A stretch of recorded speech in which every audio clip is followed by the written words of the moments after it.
Assalamualaikum warahmatullahi wabarakatuh. Selamat pagi Bapak Ibu semuanya.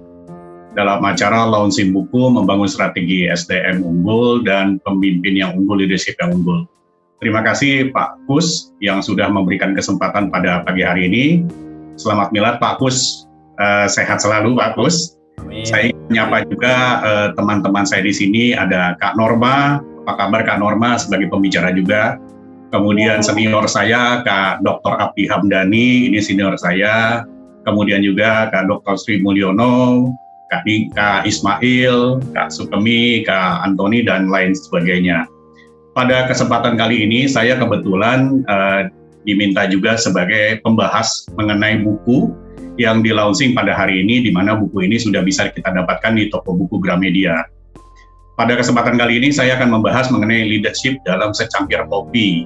Tadi ada yang chat saya, ini menarik nih leadership dalam secangkir kopi, karena saya penikmat kopi katanya. Di sini rata-rata pasti coffee lover ini, seperti Kak Bowo ini coffee lover gitu, Kak Norma tuh coffee lover, apalagi Kak Abdi ini. Orang HR biasa coffee lover karena menghadapi karyawan yang udah pusing 7 keliling nih, apalagi kayak Kak Abdi itu, aduh dibilang enak aja HR tempat sampah. Setuju Kak, HR itu bukan tempat sampah sebenarnya. Izin saya share screen dulu pada pagi hari ini, Kak Bowo.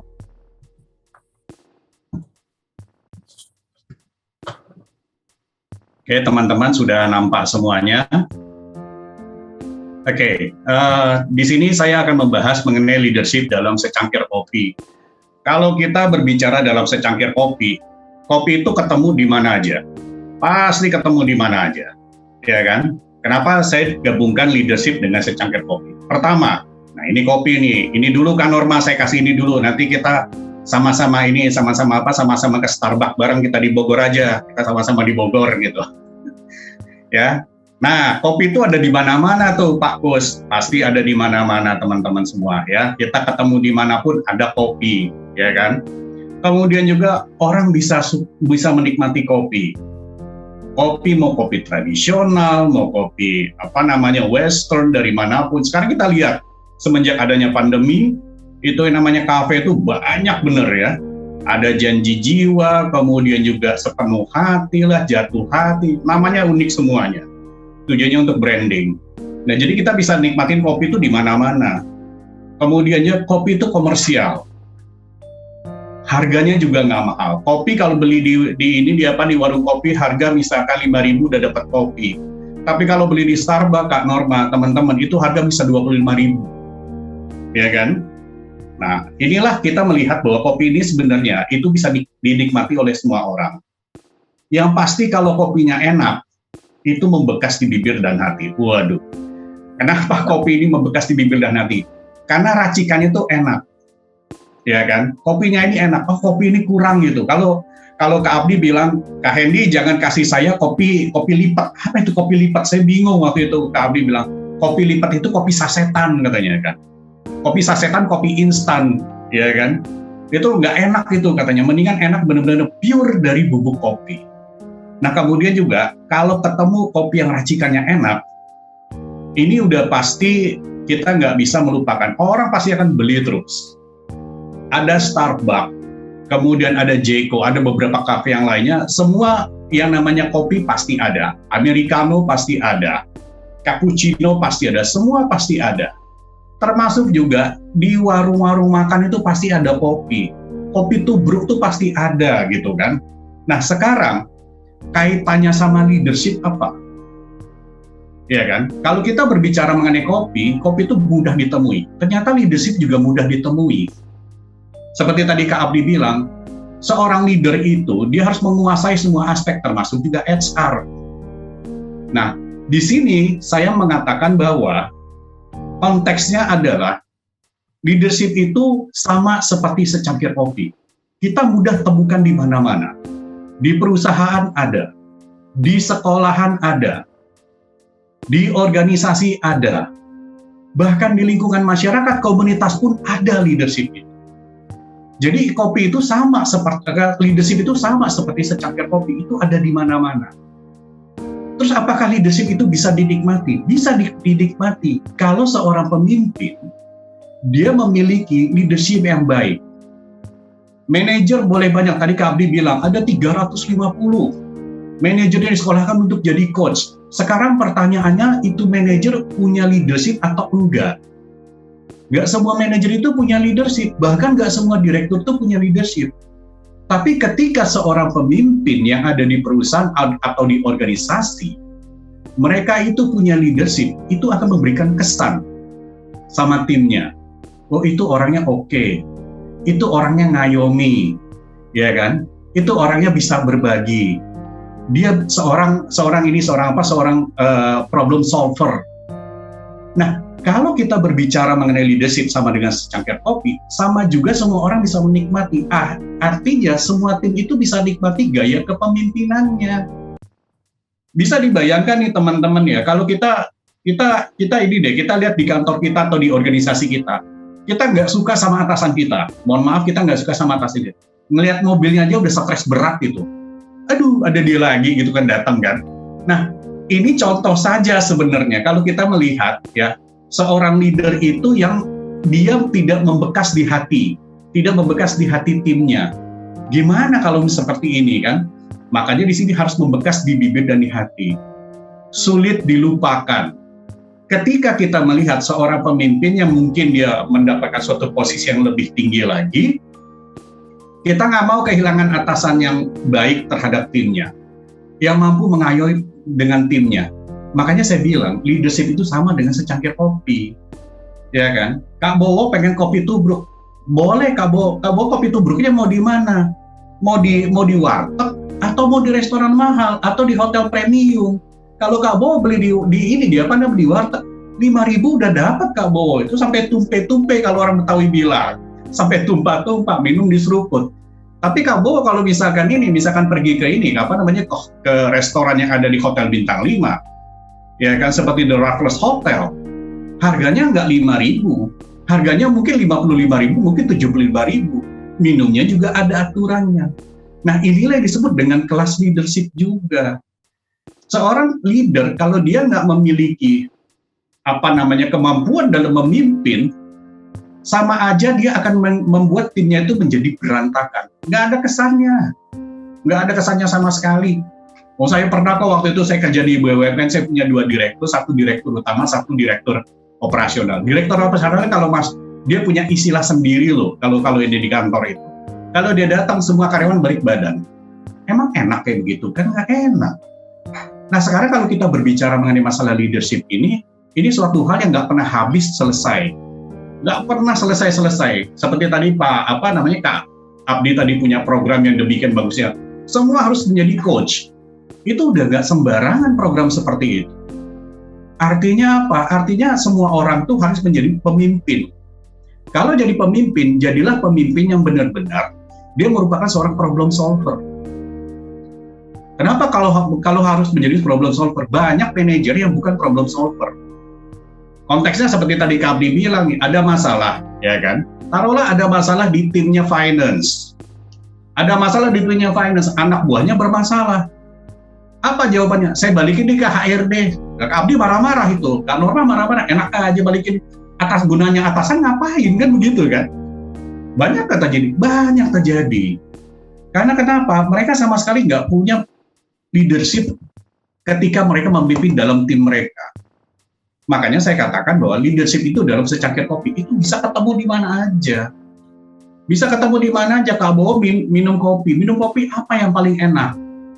Gaya kepemimpinan apa yang paling enak? Apalagi sekarang sudah eranya VUCA, anak muda semua. Nih kalau saya lihat nih Kak Norma nih, timnya ini tim milenial semua nih. Tim milenial semua, wah benar-benar luar biasa. Beda dengan industri lain yang multi generasi seperti Kak Abdi itu pasti multi generasi itu di situ. Beda juga cara ngadapinya. Anak-anak milenial nggak bisa dimarahin Kak Norma, benar nggak? Dimarahin dikit besok ngambek nggak masuk kantor. Mau ngomong apa? Kamu kenapa nggak masuk kantor? Ibu kan udah marahin saya. Saya kan udah bikin salah, Bu. Terus kamu kenapa ngambek? Ya berarti kalau salah saya nggak berhak Bu kerja di kantor. Apa nggak pusing sakit kepala kalau begitu? Anak-anak sekarang kan nggak bisa dimarahin. Nah, inilah konteksnya kalau kita berbicara, kita tuh harus bisa menjadi role model, ya kan? Begitu juga kalau kita minum kopi, beli kopi di situ. Jangan beli kopi di tempat itu, karena itu pakai kopi lipat. Sasetan yang instan, beli di Indomaret juga bisa, beli di Alfamart juga bisa. Ya kan? Tapi kalau kopi yang benar-benar racikan dari biji kopi, taste-nya pasti beda, rasanya pasti beda, pasti beli feeling in the good food, pasti seperti itu. Sama juga seorang pemimpin, bagaimana dia meracik timnya, bagaimana dia memimpin timnya, bagaimana dia membangun timnya dengan baik, mereka itu akan merasa apa? Akan merasa itu terdevelop, mereka merasa diayomi. Nggak bisa sekarang anak-anak tuh disuruh, kamu kerjakan ini, nggak bisa. Boro-boro suka ngerjain itu, uang anak-anak kita aja juga disuruh juga, dia banyak melawannya, kok banyak protesnya. Itu kan zaman dulu, sekarang zamannya beda. Pasti kita digituin. Kalau kita nggak bisa masuk ke dunia mereka, nggak bakalan bisa kita akan memimpin. Itu konteksnya seperti itu. Makanya saya bilang bahwa dalam buku tersebut, di situ saya sebutkan bahwa kopi itu ketemu di mana aja. Begitupun juga seorang pemimpin. Semua orang bisa merasakan ketika pemimpin yang bagus, dia memiliki good leadership, timnya itu akan merasa apa? Merasa terdevelop. Oh, dia merasa nyaman kok. Seperti yang kita ketahui bersama, 80% karyawan resign itu karena kenapa?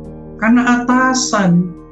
80% survei Gallup mengatakan bahwa 80% itu karyawan resign itu karena siapa? Karena atasan. Bukan karena lingkungan gitu loh. Karena atasan, kenapa kamu resign? Sebenarnya dia tuh sebel sama atasannya, kesel sama atasannya, bete sama atasannya. Kalau Kak Norma bilang suka julid itu atasannya, begitu Kak Norma. Bahasa sekarang tuh julid. Kamu nggak ngerti tuh julid itu.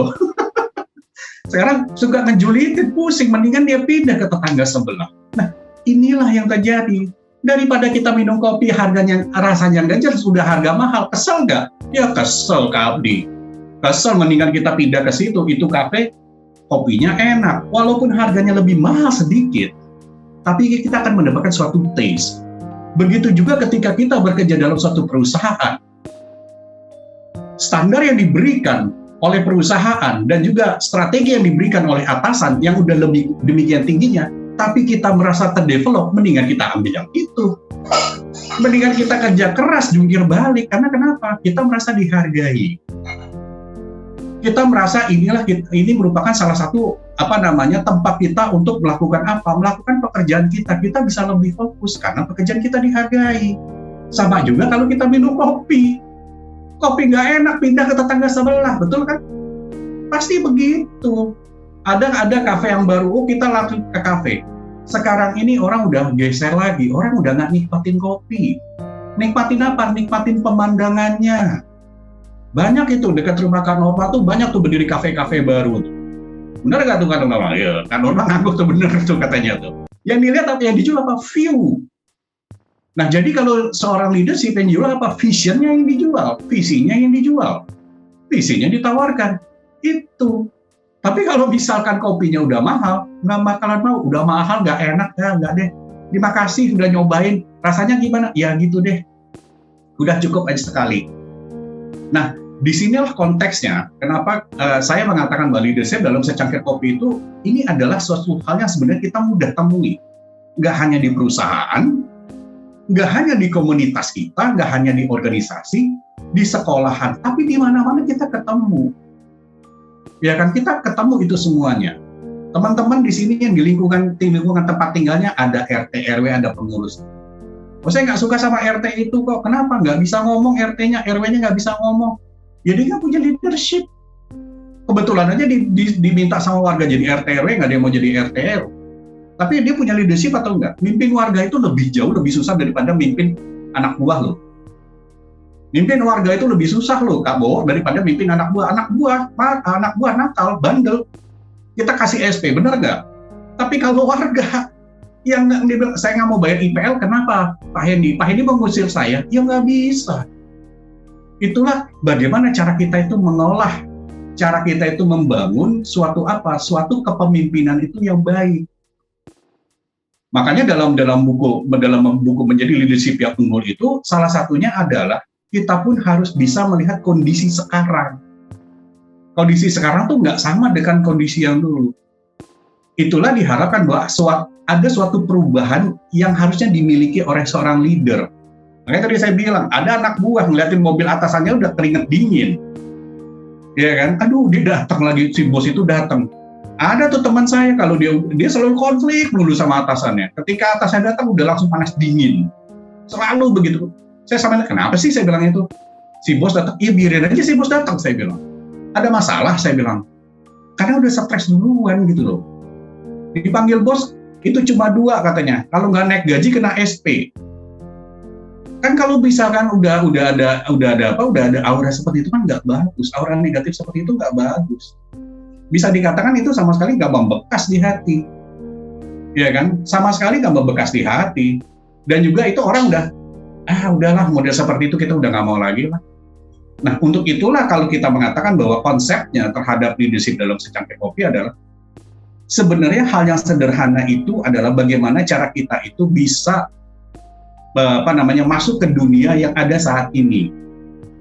Dunia boleh berganti teknologi terus, tapi tadi seperti Kak Abdi mengatakan, digitalisasi sekarang merupakan suatu keharusan. Udah wajib orang harus paham terhadap digital. Apalagi sekarang dunia sudah menghadapi artificial intelligence, kecerdasan buatan, di mana sekarang teknologi menggeser semuanya. Beberapa posisi yang ada di perusahaan itu tergeser semuanya.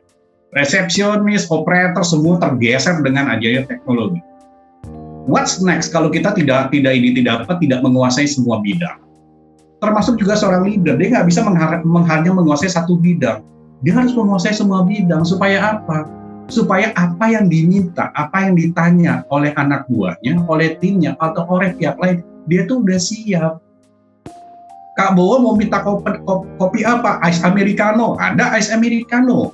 Mau minta apa? Cafe latte, ada cafe latte. Mau minta apa? Misalkan cappuccino, ada cappuccino.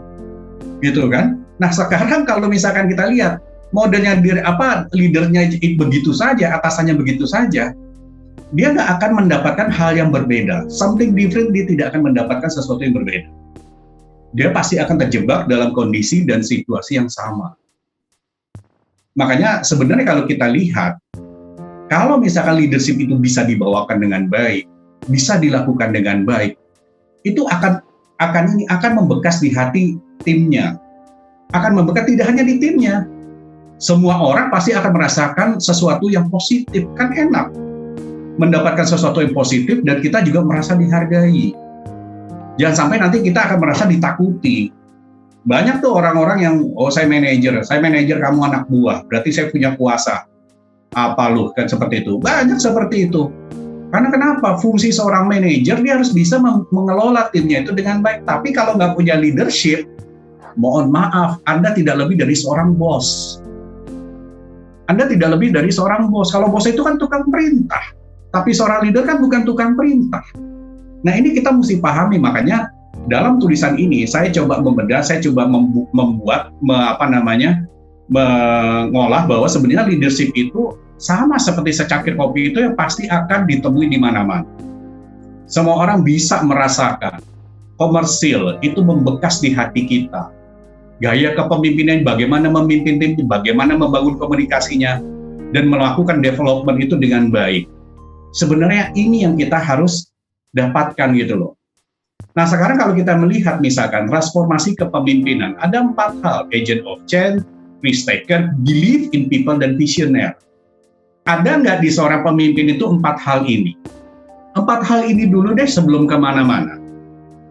Ada suatu perubahan, dia bisa memimpin nggak terhadap perubahan itu? Sekarang eranya era VUCA 4.0, human society sudah 5.0. Ada teman saya bilang, yang bener aja Pak, VUCA aja kita belum siap, tiba-tiba human society udah 5.0, mau nggak mau, siap nggak siap, Anda harus siap. Apalagi sejak pandemi ini kita dipaksa, teman-teman, untuk mengetahui teknologi. Dulu sebelum ada pandemi ini, kita nggak tahu apa yang disebut dengan webinar. Padahal webinar itu udah lama. Kita nggak tahu apa itu disebut Zoom. Padahal Zoom itu udah lama. Ya kan? Hal-hal semacam ini, leader lah yang harus memimpin perubahan tersebut. Dia harus bisa mempengaruhi timnya, kan begitu sebenarnya. Satu hal yang paling penting sebenarnya, seorang pemimpin harus menjadi seorang risk taker. Bukan seorang follower, bukan safety player. Ada 2 hal yang suka saya perhatikan. Ada 2 tipe kepemimpinan, satu risk taker, satu safety player. udahlah Pak Hendy ikutin arus aja deh, nggak usah ini, nggak usah apa, nggak usah ngelawan. Bukan ngelawan. Ada resiko yang mesti diambil, makanya kita menjadi seorang manajer, karena kenapa? Di situ ada risiko jabatan. Bagaimana mungkin ada seorang manajer, Anda nggak mau ngambil risiko? Yang seperti tadi Kak Abdi bilang, semua masalah yang lempar aja ke HR, karena dia nggak mau ngambil risiko manajer seperti itu. Nggak mau dia ambil risiko seperti itu. Cari aman gitu kan, yang jelas jangan saya deh. Finger point jangan ada di saya, tunjuk aja orang lain, cari kambing hitam. Kan itu yang sekali-kali terjadi. Kemudian kalau misalkan apa yang menjadi seorang pemimpin, dia harus juga trust terhadap timnya, harus believe terhadap timnya. Kamu bisa nggak? Selalu begitu. Udah kalau nggak bisa, kamu ikutin cara saya udah buktikan. Itu kan pemimpin aristokrat seperti itu kan. Ikutin gaya saya udah lakukan. Udah, kamu nggak usah bikin gaya baru lagi, nggak usah bikin cara baru lagi. Tapi kalau seorang pemimpin yang benar, kamu udah tahu kan kamu udah tahu kan apa yang harus kamu kerjakan, bagaimana cara kamu mengerjakan, dan ketika ada masalah, kamu datang ke atasan, bukan kamu bawa masalah, tapi kamu datang ke atasan, kamu bawa masalah, kamu bawa solusi. Itu lebih nice, itu lebih bagus. Atasan itu bukan cuma menyelesaikan sebuah permasalahan. Kapan dia memikir strategiknya kalau seperti itu terus? Alangkah baiknya seorang tim, seorang anak buah, dia datang ke atasan, dia bawa solusinya. Supaya apa? Supaya orang tuh belajar menjadi problem solver. Dan juga seorang pemimpin juga harus memiliki pemikiran yang visioner jauh ke depan. Bukan berarti seorang manajer itu pengalaman menjadi seorang manajer, kan suka begitu kan, 5 tahun menjadi seorang manajer. Bukan berarti dia itu cakap loh menjadi seorang pemimpin, bukan. Bisa jadi dia hanya sebatas memiliki pengalaman sebagai manajer, pengalaman kerja, tapi bukan menguasai leadership-nya. Banyak nggak? Banyak. Berapa persen yang ada di perusahaan kita, Bapak Ibu? Berapa persen yang berada di organisasi kita mengenai masalah pemimpin yang seperti ini? 60%, 40%, sedikit. Karena kenapa? Karena mereka tuh hanya sebatas kerja, ngikutin apa kata atasan. Udah atasan ini, udah diikutin. Sama aja kalau misalkan anak buah salah, siapa yang salah duluan? Atasannya. Kalau anak buah saya berarti atasannya mesti ditegur, karena kenapa dia nggak bisa melakukan monitoring sama evaluasi. Bagaimana mungkin seorang atasan kalau dia nggak bisa memimpin, kalau dia nggak mau bertanggung jawab terhadap apa yang dilakukan sama anak buah, kan begitu sebenarnya. Nah, untuk itulah kalau kita berbicara masalah leadership, itu suatu hal yang nggak pernah selesai. Suatu hal yang nggak pernah selesai, dan itu selalu ramai dibicarakan. Itu saja, Kak Bo, kupasan tentang saya, tentang sedikit tulisan saya di buku tersebut. Semoga bisa bermanfaat bagi teman-temannya semuanya. Terima kasih atas waktunya. Assalamualaikum warahmatullahi wabarakatuh. Selamat pagi.